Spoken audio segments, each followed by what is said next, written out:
Hola, ¿qué tal alumnos de segundo año? Y bienvenidos a su clase de artes visuales. Y la semana pasada hablamos acerca del futurismo y del constructivismo, dos corrientes artísticas completamente distintas y lo pudieron observar en las imágenes de ejemplo. Una que hablaba sobre el dinamismo, sobre el futuro, cosas robóticas, tecnológicas, sobre el movimiento, y otra que era una corriente más escultórica, una corriente más simple, con formas geométricas, con tipografías que son letras y números, y por lo general muchos colores rojos, blancos y negros jugando por el espacio en el que estaban plasmadas esas imágenes. Pero bueno, vamos a hablar acerca de dos corrientes artísticas diferentes, así que comenzamos con el tema de la clase.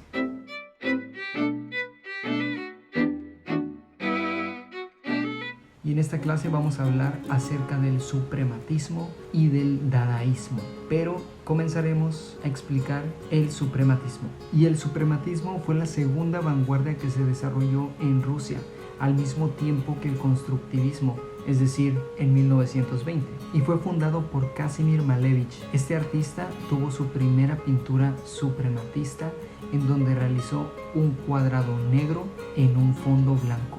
Y probablemente dirás, qué sencillo, yo también pude haberlo hecho. Pero hay un trasfondo en las obras de los suprematistas. Tienen un sentido, no es hacer un cuadro negro nada más por hacerlo, sino porque tienen algo que expresar, tienen algo que decir a través de estas figuras. Y en este caso, esta obra tiene un simbolismo, un tema del que ya hablamos en clases pasadas, donde él menciona que el cuadrado negro es el cosmos de los sentimientos, todo ese espacio, ese lugar en donde está lo que experimentamos, lo que sentimos. Y por parte del área blanca se refiere al vacío que se encuentra más allá de los sentimientos.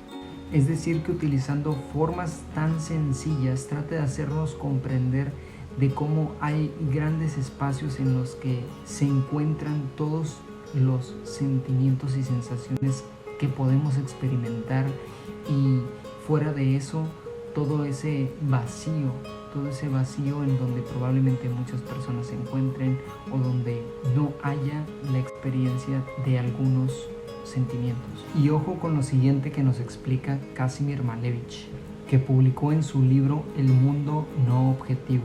Él menciona que el suprematismo no es un movimiento que exprese los sentimientos por medio de un rostro o por medio de la naturaleza, sino por medio de símbolos que producen sentimientos de forma directa, afirmando que el suprematismo no observa, no toca, solo siente. Por lo visto, el suprematismo pasa de la figuración y de las formas complejas para expresar todo de manera sencilla, de manera muy resumida, por medio de figuras geométricas básicas y de otras formas que no se ven en la necesidad de aparentar algo tan complejo para representar un sentimiento, sino algo tan simple que puede ser tan profundo y con tanto significado. Y como los principales artistas representativos del suprematismo, por supuesto, tenemos a Kazimir Malevich, a Vasily Kandinsky, Lissitzky nuevamente, Alexander Rodchenko, Olga Rosanova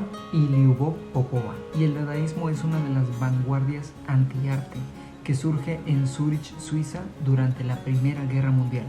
Y como en el constructivismo, los dadaístas también, después de la guerra, estaban hartos de aceptar todas esas reglas del arte que ponían barreras a sus ideas, a sus formas de expresarse, porque había un gremio grande de aristócratas, de personas con dinero y con poder, que decidían qué era arte y qué no era arte. Y muchos de ellos, muchos artistas, ya estaban cansados de eso y querían poder expresarse de la manera en la que ellos quisieran, sin que alguien los condicionara con debes de seguir esta regla para que sí sea arte aquello que tú estás haciendo. Y bueno, la palabra dada se utiliza en francés para denominar al caballito de madera de juguete, pero también es una de las primeras sílabas que dicen los niños, al menos franceses supongo, al comenzar a hablar. Y esto fue parte del nombre de esta corriente artística dadaísmo, para acentuar la forma de la incoherencia en la que se veían realizadas sus obras. Más que una corriente artística, los dadaístas lo consideraban una forma de vida. Y a continuación vamos a hablar acerca de las características del dadaísmo. Tenían una actitud irreverente hacia las obras clásicas, como lo podemos notar con la obra de Marcel Duchamp, que se llama LHOOQ, donde parece como una Mona Lisa vandalizada. Sus obras propias eran absurdas o irreales y creadas al azar con materiales cotidianos. Con Marcel Duchamp surgió el arte encontrado, que consiste en utilizar objetos de la vida cotidiana para convertirlos en piezas artísticas, dándole un valor significativo. Y tenemos el gran ejemplo de La Fuente de Marcel Duchamp, y en este momento fue en cuando todo objeto podía convertirse en una pieza artística, siempre y cuando tuviera un mensaje, una finalidad. Y como los principales artistas representativos del dadaísmo tenemos a Marcel Duchamp, Tristan Tzara, Hugo Boll, Hans Richter, Francis Picabia, Jean Arp, Hannah Hodge, Kurt Schwitters y Max Ernst. Y finalizamos con las características del suprematismo y el dadaísmo. Así que vamos con la tarea de la semana.